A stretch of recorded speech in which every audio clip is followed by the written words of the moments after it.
5 familles qui vont arriver. C'est un sujet intéressant parce que les maires sont quand même très ouverts. On aurait pu penser qu'ils diraient, bon, voilà, il faut encore... Parce que ce n'est pas forcément des profils faciles, c'est des réfugiés de guerre, hein, donc c'est des gens qui peuvent être blessés, malades, etc. Mais ce qui m'a frappé, et ça je pense qu'il faudra qu'on le valorise, la commune d'Avallon, la commune de Foissy, la commune de Saint-Père et la commune de Vézelay se sont montrées tout à fait prêtes à l'accueil. Donc on a demandé à chaque... alors il y a d'autres endroits du département, mais nous on nous a demandé de travailler sur la Vallonnée, et donc on a ces 4 communes qui se sont positionnées. Alors pourquoi c'est ces 4 communes? C'est parce que c'est les endroits où Domanis a des logements adaptés. Voilà. Moi j'ai appelé le maire d'Avallon, ça c'est en train de se mettre en place, pas de problème, on se mobilise, on a ce qu'il faut. Et donc on va travailler sur l'amélioration du niveau de langue, sur la scolarisation. Mais c'est intéressant parce que il faut qu'on trouve des conditions d'accueil adaptées. Après, c'est un accueil dans la ruralité française, c'est sans doute un environnement qu'ils ne connaissent pas. Oui. Donc c'est aussi un apprentissage culturel aussi.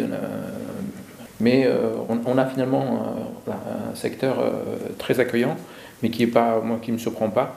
Mais voilà, il faut savoir qu'on sait faire ça aussi dans une situation de crise, on sait accueillir.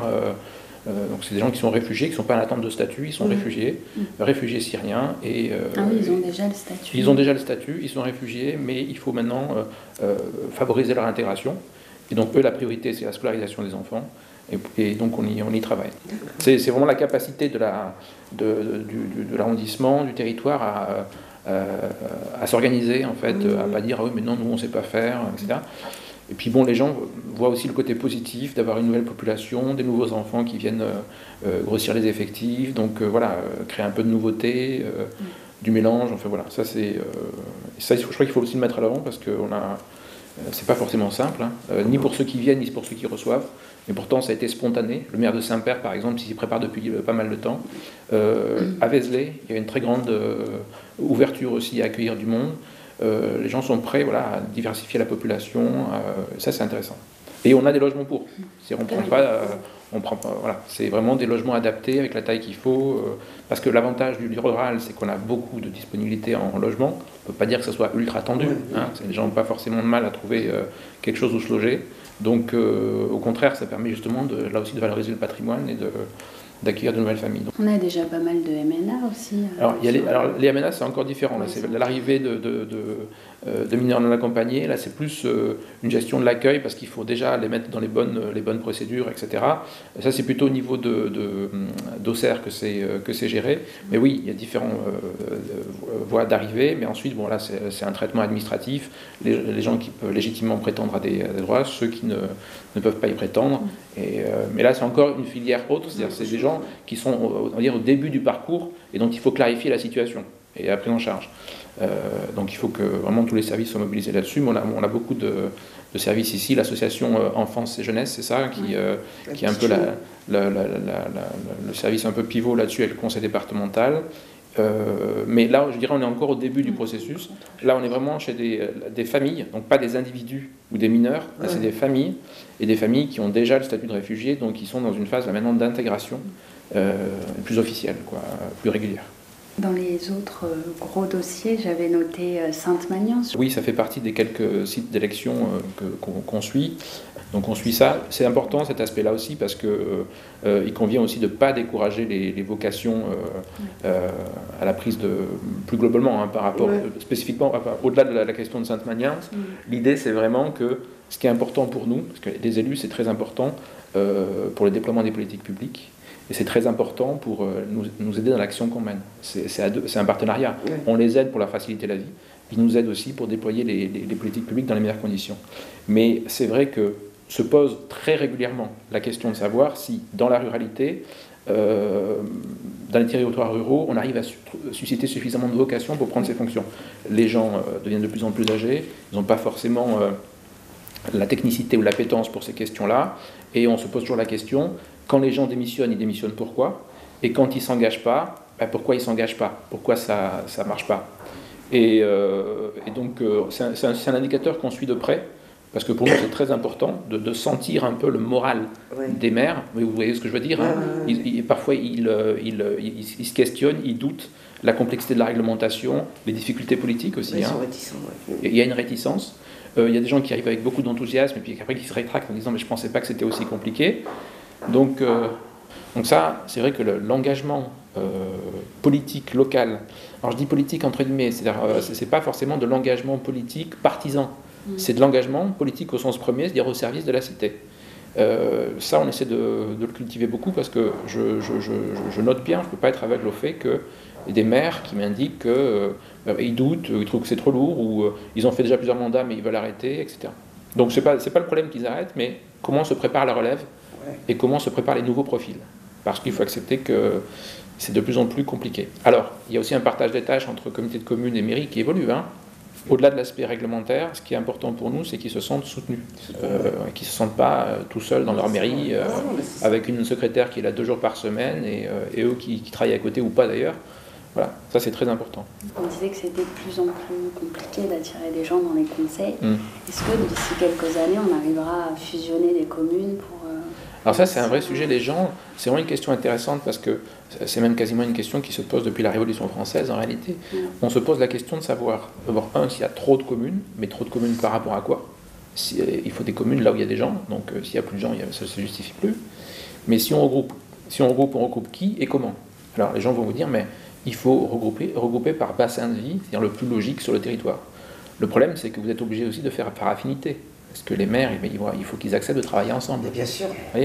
Vous pouvez avoir une approche très technicienne, voire technocratique, en disant, ben non, mais dans ce secteur-là, ils sont forcés de travailler ensemble parce que les gens vont de là à là pour travailler, pour aller faire leurs courses, donc ça crée une zone qui fait qu'elle doit se regrouper. Mais dans la vraie vie, vous ne pouvez pas faire ça.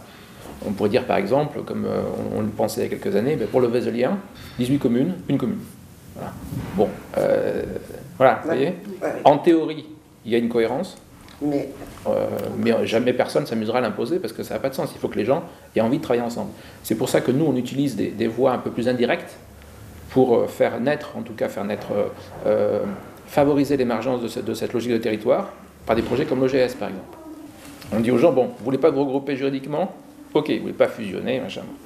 En revanche, ce qui serait bien, c'est que vous montiez des projets ensemble pour que le fait de constituer vraiment un territoire dans cette zone-là soit une évidence. Et que finalement, vous mutualisiez du personnel, que vous mutualisiez des moyens, que vous meniez des réflexions communes, la gestion de l'eau, la gestion de la forêt. Mais l'idée, c'est de dire, seul au niveau de votre commune, tout seul, c'est pas possible. Le périmètre est trop restreint. Mais vous avez des gens qui sont très radicaux là, qui disent, il faut surtout pas, et on peut l'entendre, surtout pas supprimer les communes, parce que c'est l'échelon qui est le plus à taille humaine. Si vous avez, je ne sais pas, quelqu'un à Tarwazo, à qui on va dire que maintenant un certain nombre de choses qui étaient gérées au niveau de la commune va être gérées à Vézelay ou à Saint-Père, les gens vont dire oui mais moi je suis à Tarwazo, je veux avoir un référent à Tarwazo. Et attention, il y a un deuxième aspect, c'est que si vous créez une zone au niveau du Vézelien qui pourrait être logique, en disant il y a une petite culture locale qui est là depuis des siècles, qu'on peut reconstituer, quid de toutes les communes qui sont autour, qui font partie de la communauté de communes et qui pourraient dire mais attendez, pourquoi vous recréez des sous-ensembles alors que nous, on s'était déjà regroupés pour faire émerger un esprit communautaire au niveau d'une 50aine de communes. Pas simple, hein. Donc, mais c'est un sujet passionnant parce qu'on sait que la commune, c'est un échelon pertinent pour un certain nombre de sujets et pas pour d'autres. Dès que ça devient trop technique, dès que les moyens financiers mobilisés sont trop importants, dès que l'expertise à mobiliser est trop lourde, ça ne peut pas rester au niveau de la commune. Ensuite, on sait qu'il y a des choses qui doivent être faites au niveau de la communauté de communes. Bon, mais il faut aussi que ça soit accepté par les communes qui participent. On sait aussi qu'il y a des choses qui peuvent être réalisées par un petit groupe de communes. Je vais vous donner 2 exemples récents que j'ai traités. Le regroupement scolaire sur le secteur Montillot, Blanet, Givry, Saint-Mizel. Ouais. Ce n'est pas intercommunal et ce n'est pas communal. C'est 4 communes qui prennent l'initiative de se regrouper pour travailler sur un projet scolaire. Personne ne les a obligés à le faire. On dirait que c'est plutôt la contrainte liée aux effectifs qui leur dit si on ne prend pas notre destin en main, on choisira pour nous, ce qui est vrai. Donc il dit, on va prendre les devants. Et on va faire une proposition aux autorités communales, préfectorales, de l'éducation nationale, dire voilà vers où on va. Et donc ils ont trouvé quelque chose de très intelligent, de regrouper le scolaire à Montillot et de travailler sur un point de chute pour le réseau des assistantes maternelles. Comme ça, ils renforcent l'offre sur d'assistance maternelle et ils consolident leurs effectifs en regroupant l'école à Montillot. Vous voyez, c'est des choses très pratico-pratiques. Personne ne les oblige. Il n'y a pas de réglementation là-dessus. Mais ils se prennent par la main eux-mêmes et ils se disent bon, c'est à nous de trouver pour nous parce que sinon on trouvera pour nous à notre place. Et donc, comme on préfère gérer nous-mêmes notre commune, on va trouver des solutions. L'autre cas de figure, c'est par exemple le projet de station d'épuration commune, Coutarnou, Dissangy, Massangy, l'Île-sur-Serein. Alors on a des stations d'épuration qui ont été construites à peu près toutes dans la même période. On va dire il y a à peu près 40 ans, 40-45 ans. Elles arrivent quasiment toutes en fin de vie au même moment. On n'a pas les moyens de reconstruire une station d'épuration pour chaque commune. C'est trop cher. Alors l'idée, c'est de dire, on ne va pas construire une station d'épuration par commune, on va construire une station d'épuration dont la taille va permettre de répondre aux besoins de 3, 4, 5 communes. C'est une économie de moyens, c'est une facilité de gestion parce que vous avez un ou deux techniciens, mais qui est mutualisée. Donc vous n'avez pas besoin de vous payer à chacun votre station, votre contrat de maintenance, votre technicien maison, etc. Tout le monde s'y retrouve. Et pareil, il faut avoir envie de travailler ensemble. Donc on dit, plutôt que de vous imposer de vous regrouper ou quoi, unissez-vous autour de projets concrets pour votre territoire, que de toute façon vous ne pourrez pas mener tout seul. Parce que nous, on n'a pas l'argent. On a l'argent pour une grosse, mais on n'a pas l'argent pour 4 petites. Donc ça, c'est des choses très concrètes. Donc voilà, la question du regroupement des communes, c'est vraiment des questions qui légitimement travaillent la population. Il n'y a pas de solution miracle. On ne va pas prendre chaque paquet de 4 communes et les regrouper, mais il faut en revanche prendre des moyens indirects en disant, bon, sans doute qu'il faudra réfléchir à vous regrouper un jour. Personne ne vous met le couteau sous la gorge aujourd'hui, mais sachez qu'il y a des dispositifs qui existent, communes nouvelles ou autres, mais essentiellement communes nouvelles aujourd'hui, avec des aides, etc. Mais réfléchissez surtout, avant ça, à un projet. C'est le projet qui va faire que vous allez être une commune unifiée, et pas la réglementation qui va vous imposer de vous réunir. En tout cas, ce n'est pas le cas aujourd'hui. C'est l'OGS. Alors, la première chose qu'il faut dire avec l'OGS, c'est que c'est un projet au portage politique. Ce n'est pas l'État qui fait ça. On aide, on impulse, on accompagne, on facilite, mais c'est un portage politique. Mais là, on est typiquement dans le projet qui concerne plusieurs communes, qui fait intervenir la Comcom et le conseil départemental au minimum, quand ce n'est pas la région, voire la préfecture de région, et la préfecture de département. Donc il y a beaucoup de monde. Mais le chef de file et le chef de fila et l'impulsion, elle est politique. Si les politiques ne se mettent pas d'accord entre les 18 communes concernées, le conseil départemental et le comité de communes, ça ne peut pas aller. La chance qu'on a, c'est qu'on a réussi, ils ont réussi, et on les a accompagnés autant qu'on a pu, à trouver un bon équilibre où c'est le conseil départemental qui a pris la main sur le projet, qui est porteur de projet. Et c'est en appui la communauté de communes et les communes qui travaillent avec le conseil départemental pour deux choses: définir un plan d'action au niveau de l'OGS et travailler à ce qu'on appelle la labellisation grand site. Là, on rentre dans le vif du sujet. La labellisation grand site, c'est un label qui est donné par le ministère de la Transition écologique et solidaire. On a très schématiquement un plan d'action qu'il faut construire au niveau des collectivités. Le plan d'action, il vise à développer le tourisme, à développer l'économie locale, à préserver le patrimoine. Donc ça, c'est vraiment les axes, on va dire, les axes forts des grands axes. Il y a le volet touristique, faire venir plus de monde, mais de manière intelligente, développement durable du tourisme. Le patrimoine, le cœur du sujet, c'est comment on préserve tout ce patrimoine qui est extrêmement précieux. Quand je dis patrimoine, c'est patrimoine immobilier et paysage. Oui. Souvent, les gens ils pensent toujours la basilique, mais la complexité de l'exercice, c'est d'embrasser la notion de patrimoine dans toute sa dimension. Et c'est vrai que nous, notre point fort, c'est le paysage. Les gens, quand ils viennent acheter une maison ici, c'est le paysage qu'ils viennent chercher. Ouais, c'est ça. Et la qualité de la vie, le patrimoine, mais c'est le paysage. C'est vraiment quelque chose de très particulier, notamment dans le Vézelien. Donc ça, c'est à préserver. Et puis, il y a le développement économique. En clair, c'est pas parce que on préserve le patrimoine et l'environnement qu'on n'est pas préoccupé de développer les entreprises et l'activité. Donc ça, c'est très important. Et il faut trouver, autour de tout ça, une bonne dynamique. Qu'est-ce qui est problématique pour arriver à cette... Ce qui est évident, ce que je vous dis, c'est vraiment du bon sens. Mais qu'est-ce qui est problématique? On revient sur l'échelle de la commune qui n'est pas pertinent. Donc il faut changer d'échelle. Deuxièmement, il faut trouver des financements. Donc il faut arriver à une bonne stratégie pour collecter les financements qui vont venir. Ensuite, il faut avoir un calendrier d'action. Le gros problème dans le Vézelien, c'est que les gens vont dire « ouais, mais il n'y a que pour Vézelay, la basilique, voilà, etc. » C'est souvent la même chose. Ouais, donc nous, ce qu'on dit et ce qu'on invite les élus à faire, c'est définir un programme qui va profiter à tout le monde et qui va rayonner chez tout le monde. Donc c'est notre point de complexité, comment on priorise. Évidemment que Vézelay est tête de pont, Mais Vézelay, ce n'est pas le seul centre d'intérêt. Oui, c'est ça. Il y a plein d'endroits où on peut faire des choses intéressantes. Donc ça, c'est primordial. Donc l'OGS, c'est ça, c'est un plan d'action. Et une fois que ce plan d'action est validé, il faut le mettre en œuvre. Validé par le ministère, il faut le mettre en œuvre. Il faut 3, 4, 5 ans pour le mettre en œuvre. Et à l'issue de ces 5 ans, quand le plan d'action est mis en œuvre et qu'il est satisfaisant, la mise en œuvre est satisfaisante, on a un label grand site. Et ensuite, il faut continuer à travailler de la meilleure des manières pour conserver ce label. Donc on voit que c'est le dernier point de difficulté, le maintien de l'attention sur le sujet sur le long terme. C'est pas vous vous mobilisez pour 1 an ou 2 pour avoir un plan d'action, ou vous vous mobilisez 3-4 ans pour faire un plan d'action, c'est que vous vous mobilisez pour 15, 20, 30 ans pour que ça marche. Parce qu'on travaille vraiment là sur le très long terme. Mais l'avantage qu'on a, c'est qu'on commence à avoir une gouvernance qui est bien stabilisée. On a le conseil départemental qui est vraiment chef de file, avec les élus départementaux qui sont très impliqués. Alors c'est pas un projet qui date d'aujourd'hui, parce que je pense qu'on a voulu, mais c'est humain, dans un premier temps, faire plaisir un peu à tout le monde. Et on est arrivé à un plan d'action il y avait 130 actions. C'était pas possible. Donc c'était ambitieux, mais c'était infaisable. Donc nous, on dit, restons pragmatiques. Soyons ambitieux pour le territoire, mais il faut que ça soit réaliste, sinon on ne va pas y arriver.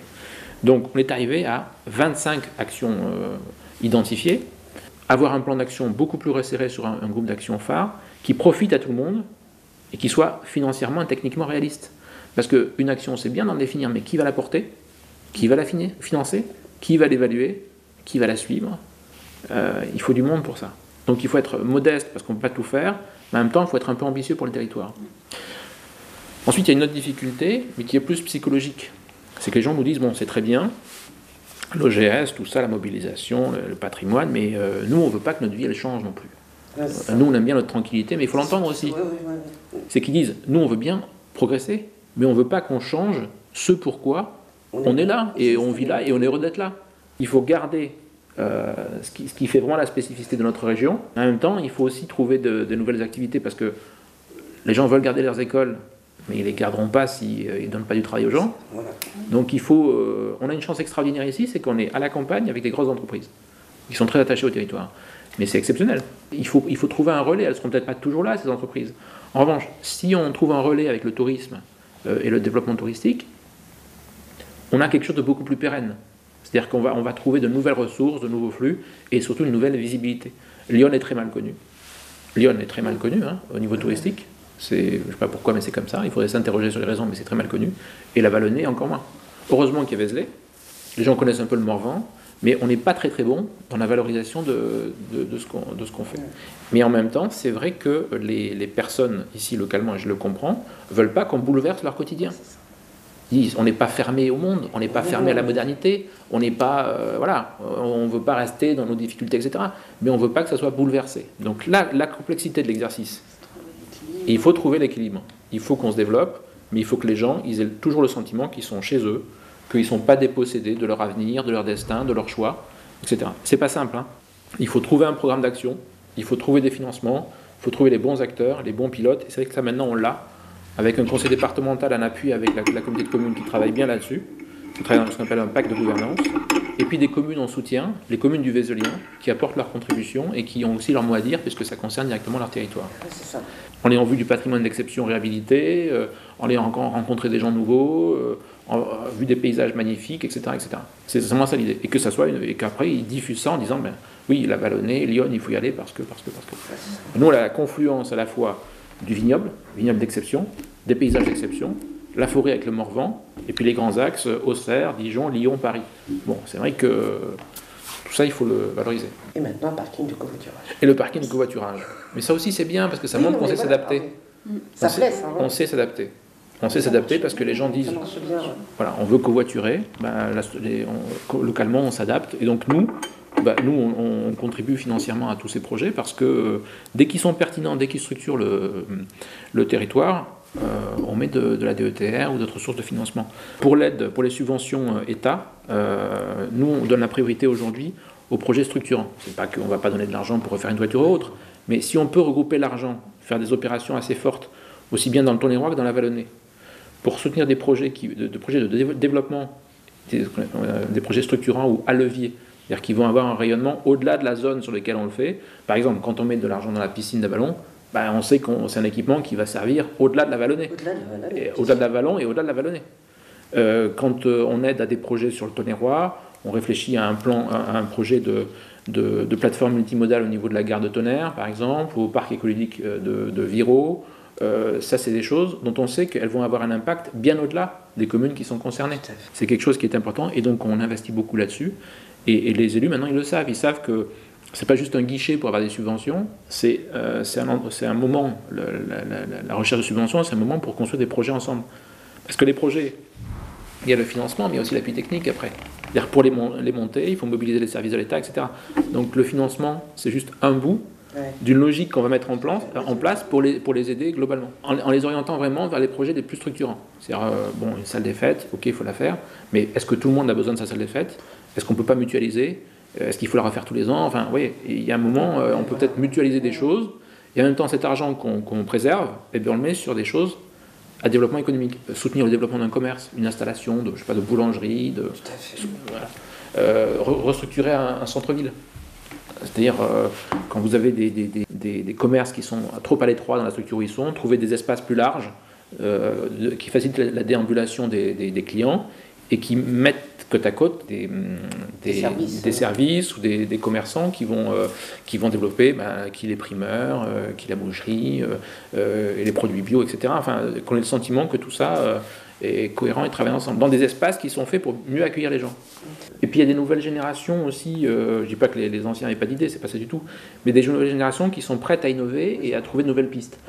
J'ai vu plusieurs jeunes agriculteurs, par exemple, qui sont venus me voir, ceux du Silo Rouge, par exemple, qui sont un peu emblématiques, mais il y en a beaucoup d'autres. Je suis parti en visiter beaucoup, des jeunes agriculteurs qui démarrent ou qui s'installent, même des tout jeunes de 20 ans qui sortent de l'école, mais qui veulent développer des nouvelles choses, et il y en a énormément, énormément. Les enfants des agriculteurs qui sont en place arrivent avec des projets nouveaux, avec une ouverture d'esprit, avec le souci aussi de travailler ensemble. Avant, on avait une agriculture assez traditionnelle, moderne, mais assez traditionnelle dans son approche, où chacun est dans son sillon pour le coup, etc.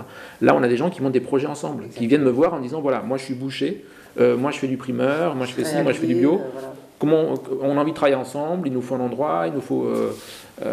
et nous, ça nous intéresse parce qu'on voit que les gens, vraiment, ont un esprit qui est de plus en plus ouvert. Ils ont une autre vision. Et ils mélangent les différentes approches, économiques, touristiques, etc. Par exemple, ils ont une ferme, et dans la ferme, ils vont avoir l'espace de vente, l'espace pédagogique quasiment, où ils vont venir faire les visites, etc., etc. Donc ils vont diversifier eux-mêmes leur activité parce qu'ils savent que la diversification, c'est l'avenir. Et ils savent que la façon dont on faisait l'agriculture avant, aujourd'hui, elle ne satisfait plus les agriculteurs. Elle ne leur permet plus de vivre correctement, et elle ne satisfait plus les clients, qui savent qu'ils ont une agriculture performante, mais qui veulent avoir un contact direct avec les gens qui leur fournissent à manger, etc. etc. Ça, c'est une révolution qui est en train de se mettre en place, et beaucoup d'agriculteurs l'ont compris. Ils ont compris que ça changeait, et donc ils sont prêts à faire ce qu'il faut pour s'adapter. Et ça, c'est vraiment quelque chose de nouveau. Et le public est demandeur. Le public est demandeur, et on a, je vous dis, aussi une population de producteurs, d'éleveurs qui prennent les devants. Oui, ils n'ont pas peur d'aller au-devant. Ils n'ont pas peur d'aller au-devant. On n'est plus dans une logique de demande de subvention uniquement ou de choses comme ça. On a des gens qui proposent des projets, qui veulent un appui, qui veulent surtout qu'on leur facilite la vie. Et ça, c'est aussi un aspect important de notre travail. Notre travail aussi, c'est de faciliter l'installation des entreprises, des agriculteurs, des nouvelles entreprises, parce qu'il y a toujours une complexité administrative, même si elle s'est beaucoup améliorée, même si on a simplifié des choses. Pareil, ils ont besoin, et c'est notre travail à nous ici notamment, d'un interlocuteur qui va leur faciliter leur démarche, qui va leur faire gagner du temps, pour leur permettre de construire, pour la liaison avec les services, etc., pour l'état de la réglementation. Ils ont besoin qu'on leur rende les choses faciles. Ils veulent faire des projets, mais ils ne veulent plus, ils ne supportent plus, ils ont raison, d'attendre des années pour avoir un projet débouché. Ça, c'est plus possible. Dans le domaine de la santé, non? Oui. Avec les maisons de santé, j'imagine que c'est un peu la même logique. Oui, on a exactement la même logique, c'est-à-dire que on a affaire à des gens qui connaissent parfaitement leur métier, mais qui ont compris que pour offrir un service de qualité, il fallait se regrouper, surtout en milieu rural. Parce que, là encore, les locaux, il faut mutualiser, la complexité des cas traités. Vous avez une personne âgée, il faudra de la kiné, de la gériatrie, du suivi en médecine générale, etc., etc. Donc tout ça, des interventions spécialisées, etc. Donc il faut des endroits où on puisse avoir une variété de services, assez bien situés sur l'ensemble du territoire, et qui permettent à la fois soit de faire venir des spécialités nouvelles, soit, avec le système de la télémédecine, d'interroger à distance des médecins pour faire des diagnostics, etc. Donc là encore, on a une révolution intéressante, parce que il y aura toujours des grands centres, il faut des grands centres spécialisés où on regroupe les gros investissements, les investissements lourds, les équipements lourds, etc. Mais il faut aussi des structures de premier recours où on va permettre à des gens qui ont le sentiment d'être isolés ou qui le sont peut-être vraiment, de pouvoir être pris en charge dans les meilleures conditions pour qu'on sache au mieux ensuite comment les orienter. Et ce qu'on voit chez les médecins et les professions paramédicales, c'est qu'ils expriment le besoin de travailler ensemble. Et c'est vrai que le schéma de la maison médicale, ou de la maison de santé, ou du centre de santé, ou du pôle de santé, chacun l'appellera comme il veut, c'est vraiment quelque chose d'adapté. Et pareil, c'est des structures sur lesquelles on investit et qu'on cofinance chaque fois qu'elles permettent d'améliorer la structure de l'offre sur le territoire. Alors, contrairement à ce qu'on pense souvent, je l'ai souvent dit, on n'a pas des territoires diversifiés, désertifiés complètement, on a des médecins. Mais la grande difficulté qu'est la nôtre aujourd'hui, c'est l'âge de ces personnes. C'est-à-dire qu'elles arrivent en fin de carrière, et la préoccupation qui est la nôtre, c'est de voir comment on peut créer les conditions pour attirer les nouvelles générations. Donc il y a des gens qui viendront travailler à Vallon-Vézelay, à Vallon-Vézelay, dans les Rois. Il y a des gens qui viendront dans l'arrondissement, c'est sûr. Mais il faut qu'on crée les conditions d'un accueil de qualité pour que la transition aussi avec les anciens se fasse, pour soulager aussi les anciens, qui ne soient pas isolés, et que les nouveaux arrivent et trouvent aussi leur place. Les gens ne veulent plus être seuls et ils ne veulent pas se retrouver dans des endroits isolés. Donc c'est pareil, comme pour le GS, il faut des endroits où on ait envie de vivre, parce qu'il y a des services à portée de main. Il ne faut pas que les gens... c'est bien de vivre à Dijon, mais on ne va pas mettre tous les médecins à Dijon, ou à Auxerre. Donc il faut à un moment retrouver un minimum de vie et de services, même si l'Internet facilite beaucoup de choses, ça ne répond pas à tout. Non. Donc il faut que quand les gens arrivent, ils aient des conditions d'accueil pour leurs enfants, pour leurs loisirs, etc., qui soient convenables. Il faudrait imposer aux médecins d'aller... c'est quand même des gens, ils veulent aussi avoir une vie équilibrée. Là aussi, c'est une révolution, il faut accepter ce changement de mentalité. Et il faut travailler là-dessus. Donc, on ne va pas forcer les gens à venir. En revanche, on va créer les conditions pour qu'ils aient envie de venir. Voilà, on va rendre les territoires attractifs, plutôt que d'obliger les gens en disant « toi, tu iras là pendant 5 ans avant de faire autre chose ». Parce que si au final, ils se finissent tous à Nice ou à Paris, on n'aura rien gagné. Ils vont être obligés de faire quelque chose pendant 3-4 ans et ils partiront de toute façon. Donc, nous, on travaille sur le long terme. Et de créer les conditions pour que les gens aient envie de rester, c'est quand même mieux.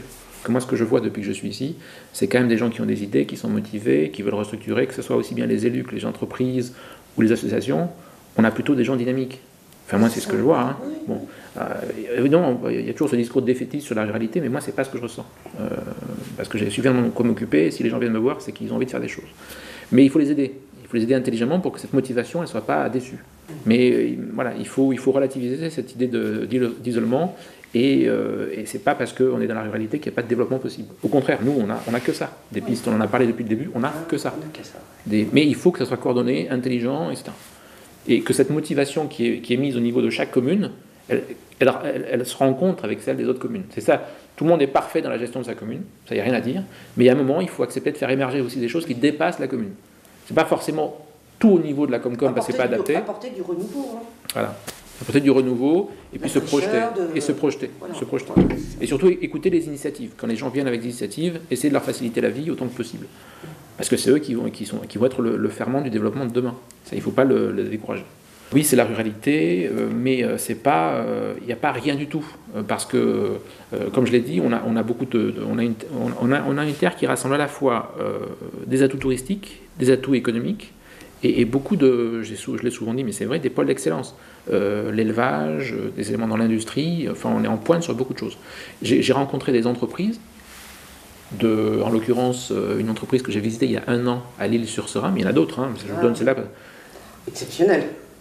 Au fin fond de l'Île-sur-Serein, vous êtes à l'entrée de Sur-Serein, c'est au milieu de nulle part. Et ils sont en concurrence avec des boîtes comme Bosch, Siemens, Black & Decker, et sans complexe. Hein. Oui. Ils sont 15, mais ils foncent. Hein. Et ils sont là. Donc, c'est pour ça que, alors on pourrait dire que je suis un peu idéaliste, mais je parle en connaissance de cause, en ayant rencontré ces gens. Et je me suis dit, j'en ai rencontré 1, 2, 3, 4. Il y a le fameux exemple aussi de la trinclinette. Mais là aussi, le monsieur, il fait juste des confitures. Bon, d'accord. Mais il fait des confitures qui se vendent dans le monde entier. C'est ça. Et il y a ça partout. Les gens, ils font leur travail dans leur coin. Ils le font parfaitement bien, excellemment. Ils sont connus à l'international. Ils ne sont pas forcément connus localement. Ça, c'est aussi un paradoxe qu'on constate. C'est que finalement, on connaît très peu notre tissu économique. Et c'est ce qui alimente aussi les discours défaitistes en disant il n'y a pas d'entreprise, mais attendez, il y en a énormément, il faut juste faire l'effort de les connaître. Donc moi j'essaie à mon niveau de les faire connaître, mais vous savez, c'est des gens aussi qui sont plutôt discrets, plutôt modestes. Oui. Ils sont excellents dans leur truc, mais ils ne veulent pas non plus être starifiés. Hein. Ils font leur travail, ils ne veulent même pas être forcément très très gros. Hein. Moi j'en ai rencontré qui disent non mais là on est 10, 15, ça me suffit, je veux juste qu'on soit bon dans ce qu'on fait, que ça tourne bien, que l'équipe soit contente, que les gens ils soient bien là, qu'ils soient heureux et tout, mais je veux pas qu'on passe à 300 ou ça m'intéresse pas. Ils font leur truc, on les embête pas, mais en même temps ils sont pas forcément connus. Et je pense que moi c'est en tout cas ce à quoi je travaille, à les faire connaître pour que justement on renouvelle le regard sur le rural en disant il y a de l'excellence partout un de nos travaux c'est de faire rencontrer ces différents mondes, que ces différents mondes se rencontrent. Le tissu industriel, il est tout sauf négligeable. Dans le Tonnerrois, je crois qu'il y a 700 ou 750 entreprises, enfin c'est considérable. Alors, c'est pas des grosses, mais c'est-à-dire qu'il y a un tissu. Il y a des gens qui bossent, il y a des gens qui entreprennent, il y a des gens qui veulent progresser. Et à Vallon, c'est pareil, je crois que c'est à peu près pareil. La grande difficulté, la grande différence entre Tonnerre et Avallon, c'est que Tonnerre a connu la disparition de Thomson sans forcément anticiper ce changement, ce qui fait qu'il y a toujours ce sentiment du marasme, alors qu'il y a quasiment autant d'atouts qu'à Avallon, mais ils sont encore dans ce schéma qui est compréhensible, hein, je ne juge pas, mais qui est de dire on avait Thomson, on l'a plus, c'est la misère, etc. D'accord, mais c'est pas parce qu'il n'y a plus Thomson qu'il n'y aura plus rien demain. La preuve, c'est que Frangé, il n'y avait plus Lafarge, on a fait venir de nouvelles entreprises, et elles vont se développer. Alors ça prend du temps, mais il ne faut pas se laisser gagner par la sinistrose. Il y avait des grandes entreprises, elles ne sont plus là, c'est pas grave, on va refaire autre chose. À Vallon, c'est pareil, sauf que là, on a la chance d'arriver suffisamment tôt. C'est-à-dire que s'il y a des entreprises qui deviennent en difficulté, il faut qu'on anticipe ça. Les grosses entreprises comme Laurent, SKF, Shiver, c'est différent parce que je pense qu'ils seront là encore un moment. Mais les autres, elles sont grosses, elles sont solides, elles sont performantes, mais elles peuvent rencontrer des difficultés. Tout à fait. Le marché, il change beaucoup et ils appartiennent à des grands groupes. Alors certes, pour Laurent, c'est Michelin, mais Michelin, c'est un groupe international. Hein. Il a beau être français, il a aussi SKF aussi, avec le groupe suédois. Demain, ils peuvent ne plus être là. C'est clair. Bon, donc ça, il faut anticiper ça. Il faut anticiper il ne faut pas être dépendant de ces situations-là. Tant mieux, on a cet atout-là, mais il faut préparer l'avenir. Et toujours pareil, la clé, c'est attirer des jeunes, les former, et c'est toujours les mêmes solutions parce qu'elles marchent très bien. L'apprentissage, et l'arrivée aussi de nouveaux, même de diplômés. Des gens comme Shiver et autres, ils emploient des cadres aussi. Tout à fait. Voilà, et qui sont très heureux d'être là, même s'ils sont là que 4-5 ans et qu'ils passent, du moment que ça tourne et que c'est bien.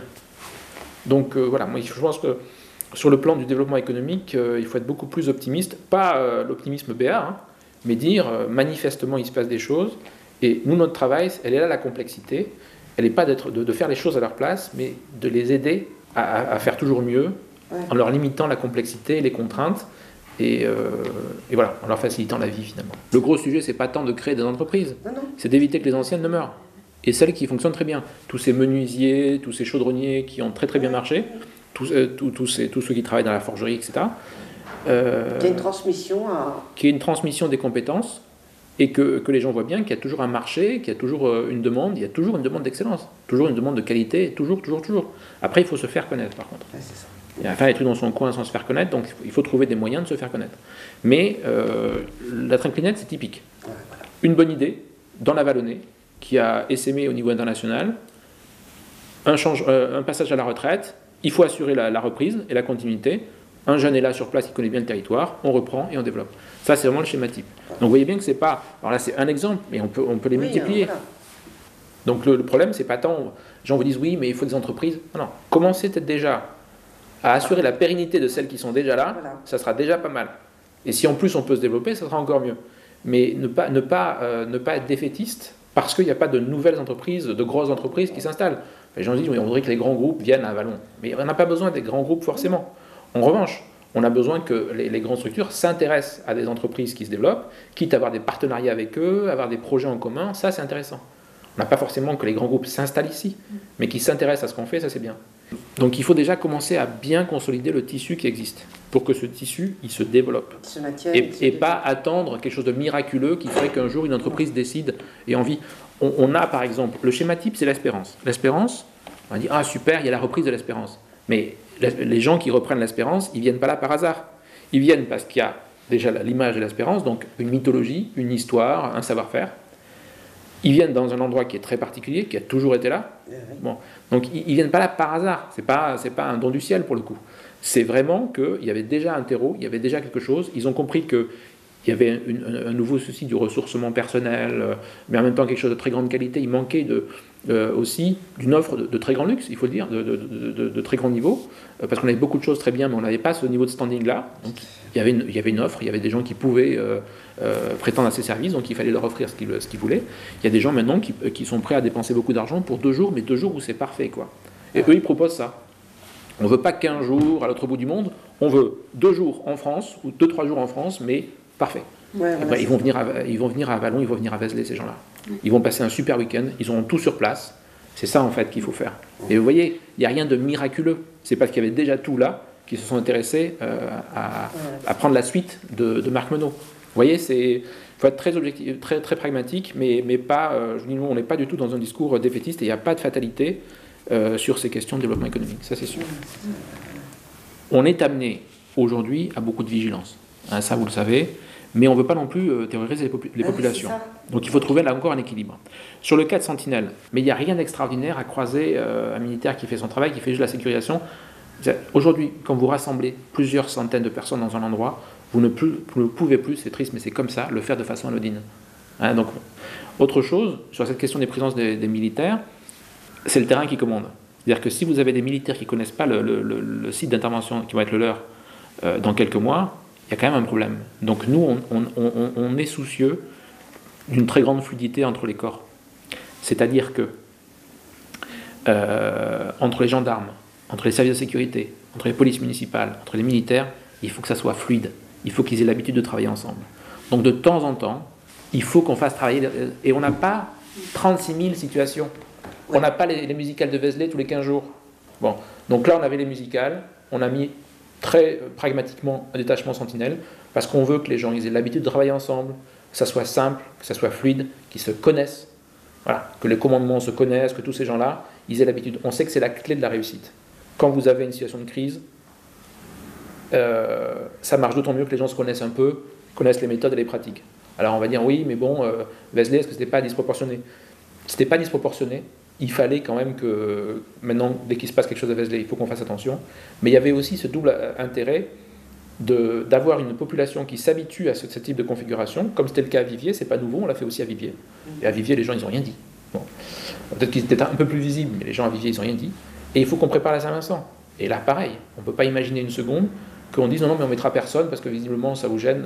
Non, il faut qu'il y ait du monde. Parce que là, il y aura plusieurs cercles en fait, de sécurisation, il faut qu'il y ait du monde. Mais ce que nous, en termes de gestion des forces de l'ordre, des forces de sécurité, on a besoin que toutes ces personnes se connaissent. Quand je dis se connaissent, ce n'est pas forcément individuellement, ce ne sera peut-être pas les mêmes personnes dans 6 mois, mais que ces organes-là se connaissent et aient l'habitude de travailler ensemble et de se coordonner. Parce que la clé de la réussite d'une difficulté, si elle devait, évidemment on fera tout pour qu'elle n'ait pas, mais il faut qu'on anticipe tout, s'il devait y arriver quelque chose, la clé de la réussite c'est la coordination. Donc il faut que les gens ils se connaissent. C'est pour ça qu'en fait il y a des militaires, c'est pas pour faire peur aux gens, c'est pas pour faire les Rambo, c'est pas pour faire les malins, c'est qu'on a besoin que toute cette population se connaisse entre elles. Voilà. Parce que chacun travaille dans son sillon et l'armée, c'est pas sa vocation première, mais elle est aussi amenée maintenant, de plus en plus, vu la situation, à faire des opérations de sécurisation d'ordre public sur des manifestants de ce type-là. Pour des gens qui ne sont pas habitués, ça peut paraître disproportionné, mais malheureusement, le monde il a changé encore très récemment, depuis 2014-2015, hein, et il faut en tenir compte. Et c'était hier, hein. Donc il faut aussi accepter que voilà. Mais ça n'a pas bouleversé plus que ça, ça a plus rassuré. Moi, j'ai eu le sentiment que ça a rassuré plus qu'autre chose. Et je vous dis, la clé aussi pour nous dans ces situations-là, c'est que la population ait une relation détendue avec ses forces de l'ordre. Pour nous, c'est primordial qu'il n'y ait pas de problème là-dessus, c'est essentiel, et que les forces de l'ordre, entre elles, se connaissent et aient l'habitude de se coordonner. La vidéoprotection, ça avance, et on a pris le temps, hein, la vidéoprotection, on a vraiment pris le temps de bien faire les choses. On ne l'a pas imposé, on a laissé la population se positionner, on les a laissés réfléchir ensemble, on a fait des réunions publiques, on a laissé le conseil municipal se décider, on n'a rien imposé du tout. Au final, ils ont voté pour, et donc ces 2 caméras qui vont être installées dans les prochaines semaines, là encore en préparation de la Saint-Vincent de Vézelay, parce qu'il aurait été irresponsable pour une manifestation comme celle-là de ne pas avoir au moins un minimum de dispositifs de vidéoprotection. Voilà, c'est tout. Et si ce dispositif devait évoluer, c'est à nouveau la commune qui se positionnerait pour accepter son évolution. Mais aujourd'hui, le principe est accepté, et comme pour les bornes, rappelez-vous, il y a un an, il y a juste un an, les bornes nous disaient ça va nous gâcher la vie. Les gens n'ont jamais été aussi bien qu'aujourd'hui parce que ça repiétonise, ça sécurise. Les gens, ils adorent, il y a moins de voitures quand il y a beaucoup de rassemblements. Les gens, ils adorent ça. Donc, un élément de sécurisation devient le renforcement du bien-être, en fait, pour la population, les touristes. Les touristes aussi, ils arrivent, ils sont sécurisés. Il y a une zone qui est complètement protégée dès qu'il y a un grand rassemblement. Ils adorent ça. Donc, c'est normal que dès qu'il y a une mesure qui est prise, les gens, c'est normal, c'est humain, et on traite ça. Mais en même temps, nous, on voit le coup d'après, et on sait que ça va transformer la vie des gens, que ça va être un vrai plus. Voilà. On sait que le temps joue pour nous. Je ne dis pas qu'on fait tout parfait. Oui, non. Mais là, sur ces mesures-là, on sait que le temps joue pour nous. Je vous donne un autre exemple. La participation citoyenne à Vézelay. Ils sont contre. Eh bien, on n'insiste pas. On n'insiste pas. Ils ne veulent pas, ils ne font pas. Mais ce que nous, on sait, c'est que ça va maturer tranquillement. Tout à fait. Et que dans 6 mois, 1 an, on va revenir. On dit, bon, il y a 1 an, vous n'en vouliez pas. Vous êtes toujours sûr? Ah, et finalement, avec les cambriolages qui ont eu lieu dans la rue Machin et le truc muche, finalement, ça serait ok, bon, on est à votre disposition si vous voulez signer une participation citoyenne et désigner des référents. On leur met pas la pression, ils font ce qu'ils veulent. Et ils sont libres, mais on leur dit juste réfléchissez. Ouais. C'est quelque chose qui marche bien, c'est quelque chose qui se diffuse bien. Vous ne pouvez pas le faire aujourd'hui, c'est pas grave. Vous prenez le temps de réfléchir tranquillement et on reviendra plus tard. Et je suis sûr que ça marchera aussi. Mais on leur met pas la pression, on n'a pas besoin. Ils vont y venir eux-mêmes. En même temps, je comprends que des gens se disent ah là là, il va falloir qu'on fasse la police entre nous. Un peu de veille et un peu d'attention, c'est pas faire la police. Voilà. Donc, ils y viendront tranquillement, on ne leur met pas la pression, mais on attend le coup de fil. Là. Non, mais voilà, c'est des choses très concrètes, c'est très simple, c'est juste remobiliser les gens, faire qu'ils soient attentifs à leurs voisins, enfin, c'est des choses... mais c'est un dispositif qui marche très bien. On en a déjà fait une petite quinzaine, on en a encore beaucoup dans les tuyaux. C'est les gens qui le demandent, nous on n'impose pas. Hein. Bien sûr. Si les gens, il y a des communes qui n'en veulent pas, on leur dit bah, écoutez, on n'en fait pas. Tonnerre a dit qu'ils n'étaient pas trop pour, bah, ok. Noyers a dit qu'ils n'étaient pas trop pour, c'est pas grave. Je crois Lésine a dit qu'ils n'étaient pas trop pour, bah, on attendra. En revanche, d'autres en voulaient, Épineuil parce qu'ils avaient des problèmes, Massangy parce qu'ils avaient des problèmes, Sainte-Magnance, Givry on en a fait aussi, enfin, il y en a d'autres encore dans les tuyaux qui arrivent, parce que les gens ils se manifestent en disant mais nous ça nous intéresse. C'est un dispositif qui nous intéresse. Voilà. Donc on laisse les gens choisir. C'est une maison, les pompiers et aussi la gendarmerie, c'est des maisons qui fonctionnent beaucoup sur des réservistes, sur des volontaires, sur des gens qui ne sont pas de la maison, mais qui apportent leur contribution sur le mode du volontariat. Donc, et c'est le mieux, hein, le volontariat. C'est ce qui est le plus solide, en fait, hein, que la contrainte. Donc, c'est important qu'ils le cultivent et on les accompagne aussi là-dedans. Et c'est une très très bonne démarche. C'est des fonctions qui ne sont pas faciles, risquées, hein, exposées. Il ne faut jamais nier ce risque, il faut qu'ils en aient conscience, et on le sait puisqu'on a reçu l'école de Montluçon. C'est des jeunes aussi qui on les comprend, ils ont raison, ils ont besoin d'un feu sacré, d'avoir quelque chose qui les motive et un engagement fort au service de la collectivité. Et ça, c'est pas vain. Et je suis sûr que ça va revenir. Les gens, ils ont besoin de retrouver des choses qui les mobilisent, et notamment les jeunes, qui les structurent et qui en fait, qui canalisent leur bonne volonté et leur énergie.